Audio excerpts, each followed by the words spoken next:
Chaque femme entretient une fantaisie obscure qu'elle ne révèle jamais. Elle ne la confie pas à ses intimes, ne l'écrit pas, ne la livre pas même à l'homme qu'elle désire le plus. Elle demeure tapie dans le silence, enfouie sous des attitudes façonnées et des paroles anodines. Ce qui paraît n'être qu'une façade d'indifférence dissimule en réalité une partie oubliée de son âme. C'est le sanctuaire secret où la psyché féminine abrite des appétits qui défient la raison et se dressent contre la morale. Jung affirmait que chaque être humain porte une ombre, recelant des pulsions et des images que nous n'osons pas reconnaître.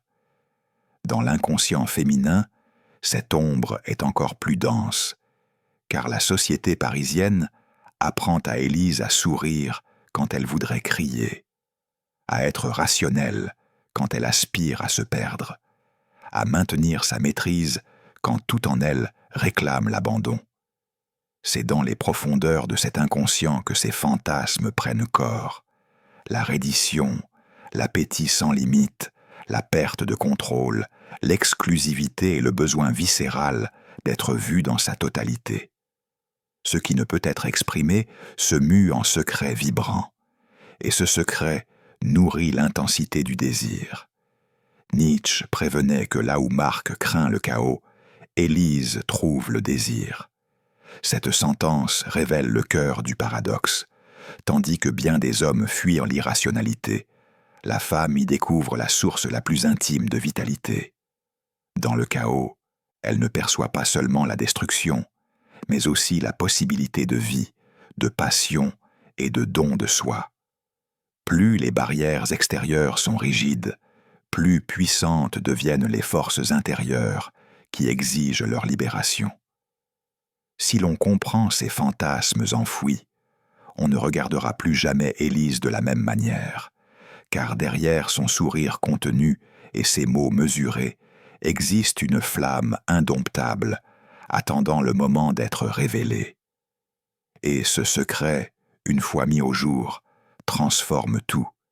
Il y a quelque chose d'énigmatique dans la manière dont Élise, si habituée à tenir les rênes de sa propre existence dans le quartier latin, garde en silence le désir de finalement lâcher prise.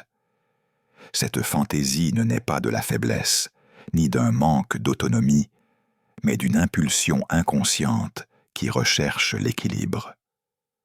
Jung parlait de l'archétype du lâcher-prise, présent dans l'inconscient collectif, comme d'une nécessité d'intégrer les polarités. Pour la femme, s'autoriser la reddition est une façon d'unir les forces contraires en elle, la discipline de la raison et l'intensité de l'instinct.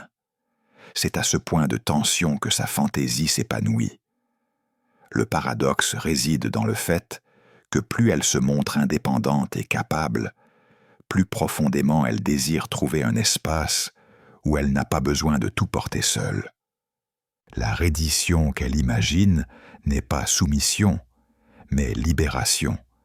Elle aspire à l'instant où le poids des rôles sociaux pourra être abandonné, et où, dans le silence de l'intimité, elle trouvera un homme dont la force ne menace pas, mais inspire confiance. Nietzsche dirait que cette volonté de puissance n'est pas liée à la domination, mais à la présence vitale qui éveille le respect sans besoin d'imposition. L'homme qui porte cette énergie devient le gardien de l'espace où Élise peut enfin se laisser aller. Foucault, en analysant les relations de pouvoir, montrait comment les corps sont disciplinés par la société parisienne, façonnés pour se comporter de manière prévisible. Dans le cas féminin, ce contrôle social est encore plus oppressant, exigeant autocontention, modération et une performance constante d'équilibre. La fantaisie de la reddition surgit précisément comme contrepoint à cette surveillance incessante. C'est dans l'abandon des normes qu'elle trouve le plaisir. Ce n'est pas une coïncidence si, dans ses rêves les plus secrets, elle se voit guidée par quelqu'un qui n'a pas besoin de crier l'autorité, mais dont le calme transmet une sécurité quasi imperturbable. Le moment clé de cette fantaisie est l'instant où elle peut enfin déposer le poids du monde. Imaginez Élise qui, le jour, décide, organise, soutient et contrôle. La nuit, en silence, elle désire que Marc soit capable de prendre les devants, de guider sans hésitation, d'agir avec clarté. Il ne s'agit pas de force brute, mais d'autodiscipline silencieuse. Ce qui éveille son désir n'est pas l'arrogance, mais la rigueur d'un homme qui se maîtrise au point d'inspirer une confiance absolue. C'est cet homme qui éveille en elle le courage de se livrer. La révélation survient lorsque nous percevons combien d'hommes se trompent sur ce point. Beaucoup confondent leadership et autoritarisme, croyant qu'imposer des règles ou exiger la soumission est la voie à suivre. Mais cela tue la fantaisie avant même qu'elle ne naisse. Le vrai leadership qui attire la reddition féminine est fait de silence ferme, de regard confiant, de présence stable. Ce n'est pas le contrôle qui la fait désirer, mais la sérénité qui crée l'espace pour qu'elle abandonne enfin les entraves de l'indépendance. Dans cet espace, elle découvre la liberté la plus sombre et, en même temps, la plus désirée, celle de ne plus rien avoir à contrôler. Il existe un désir silencieux que beaucoup de femmes portent, mais qu'elles osent rarement avouer, celui d'être désirées sans restriction, avec une intensité qui dépasse la surface et touche à l'essence. Dans un monde où elles sont constamment observées, évaluées et jugées, la plupart des attentions qu'elles reçoivent sont vaines. Des compliments sans âme, des regards dispersés ou un intérêt passager. La fantaisie secrète, cependant, est celle de se sentir unique, comme si, face à Marc, tout le reste du monde s'évanouissait. Freud l'avait déjà entrevu. Freud avait souligné que la pulsion érotique émane précisément de la tension entre le désir d'union et l'appréhension du jugement social. Ce qui est refoulé dans le conscient s'infiltre dans les rêves et les fantasmes, prenant des formes intenses et souvent inavouables. Pour Élise, cela se manifeste par le souhait d'être saisie par un regard qui ne désire pas seulement son apparence, mais semble la dévorer entièrement. Il ne s'agit pas d'une obsession vulgaire, mais de l'expérience d'être reconnue comme la seule possibilité de désir à cet instant précis. Jung interpréterait ce phénomène comme une projection. Élise, dans le silence de son esprit, projette sur Marc, celui qui la désire, non seulement son corps, mais son âme. Elle redoute d'être réduite à un simple objet, mais rêve d'être perçue dans sa totalité, comme un être où matière et esprit fusionnent. Le regard masculin qu'elle fantasme n'est ni superficiel ni hâtif, il est dense, prolongé, comme s'il captait des strates invisibles que le monde ignore généralement. Ce regard ne se perd pas en comparaison, ne se dilue pas dans des distractions. Il se fixe sur elle comme si elle était la vérité ultime à contempler.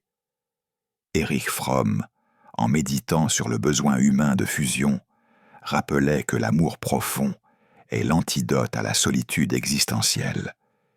Élise, dans sa fantaisie, ne souhaite pas seulement être désirée. Elle aspire à être choisie avec une telle intensité qu'il devienne impossible de la remplacer. L'expérience de se sentir le centre absolu de l'attention n'est pas de la vanité, mais une tentative de guérir l'angoisse d'être une simple femme parmi tant d'autres.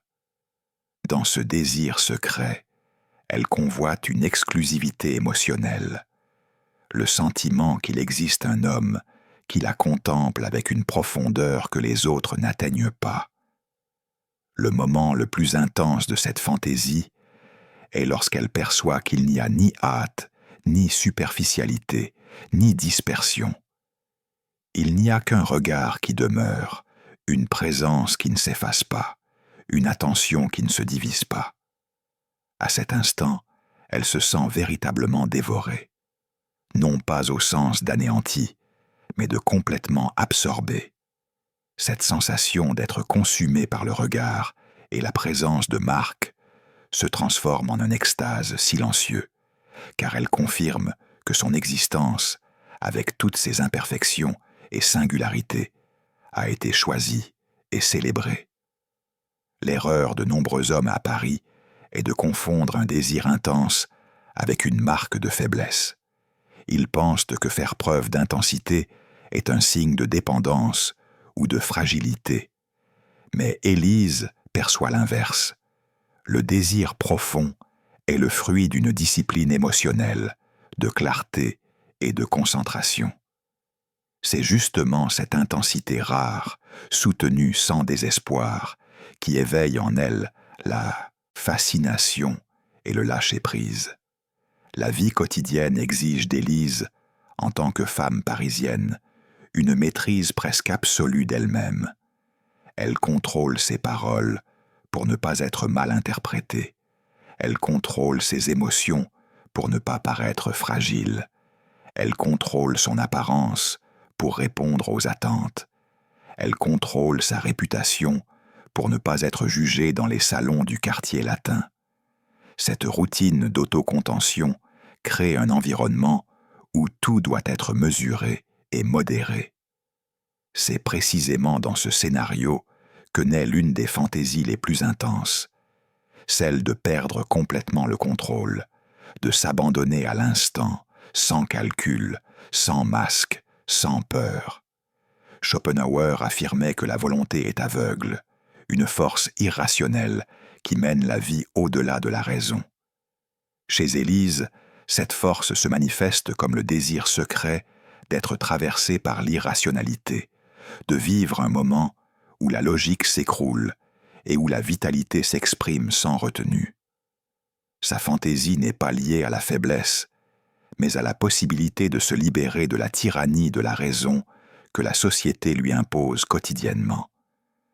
Elle rêve de perdre le contrôle, non pas parce qu'elle désire le chaos pour le chaos, mais parce qu'elle y reconnaît une vérité plus authentique que celle qu'elle affiche au monde. Kierkegaard méditait sur l'angoisse comme le vertige de la liberté. Cette angoisse, qu'Élise essaie d'étouffer au quotidien, apparaît dans ses fantaisies comme l'instant de la libération.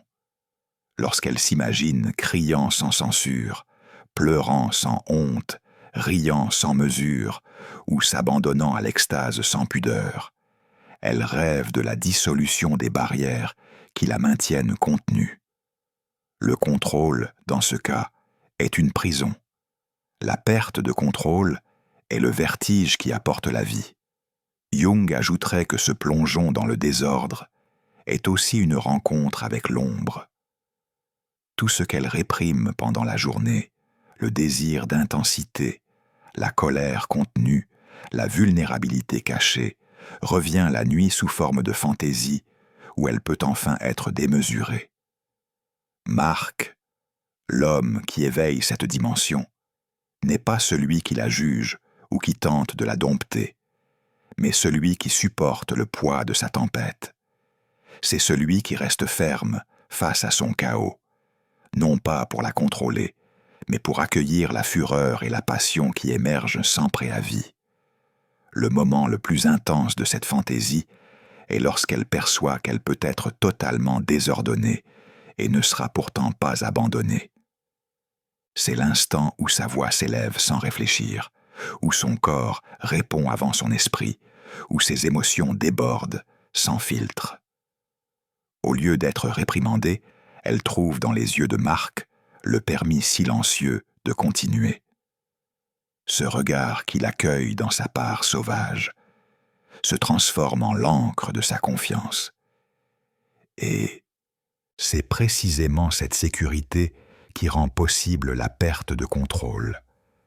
La plupart des hommes, cependant, se perdent en tentant de prouver leur performance, comme si la technique était tout. Ce qui pouvait la charmer n'était pas un calcul, mais une authentique présence. L'homme inoubliable n'est pas celui qui bride sa ferveur, mais celui qui y fait face sans reculer. C'est dans cette rencontre que s'exprime le désir secret d'un abandon total, car elle y trouve non seulement le plaisir, mais aussi cette sensation rare d'être pleinement vivante, libre de toute entrave. Parmi les aspirations les plus profondes qui habitent l'esprit féminin, l'une des plus discrètes est sans doute celle d'être choisie de manière irrévocable, dans un monde submergé par le superflu. Nous traversons une époque de sollicitations incessantes, où les informations affluent, les regards se perdent et les engagements s'évanouissent sans tarder. Dans ce tableau, Élise perçoit la pression tacite de n'être qu'une proposition parmi tant d'autres. C'est de ce vide qu'émerge sa vision la plus intime, être désignée comme l'unique, l'exception au sein de cette profusion. Machiavel, explorant les dynamiques du pouvoir, démontrait que la véritable puissance ne réside pas dans l'accumulation des opportunités, mais dans la clarté des décisions. L'homme qui hésite devant une multitude de choix perd de son ascendant, tandis que celui qui tranche avec détermination affirme sa maîtrise. C'est précisément ce que Marc désire secrètement, ne pas être simplement convoité parmi d'autres, mais être choisi avec une conviction inébranlable. Lorsque cette résolution se manifeste, elle ne signale pas une abdication de la liberté masculine, mais l'apogée de sa souveraineté, car seul celui qui, parmi toutes les alternatives, retient délibérément une unique voie, manifeste une autorité véritable. Foucault rappelait que notre société actuelle est une immense galerie marchande, où chacun s'expose et rivalise pour l'attention. Pour Élise, cette exposition peut être étouffante, car elle dévalorise sa singularité, la transformant en un bien de consommation périssable. Son rêve est alors d'échapper à cette logique, d'être soustraite de l'étalage, de devenir l'exception dans un univers qui trivialise l'intimité. Elle aspire à ne pas être conquise par commodité, mais pour l'essence même qui la distingue.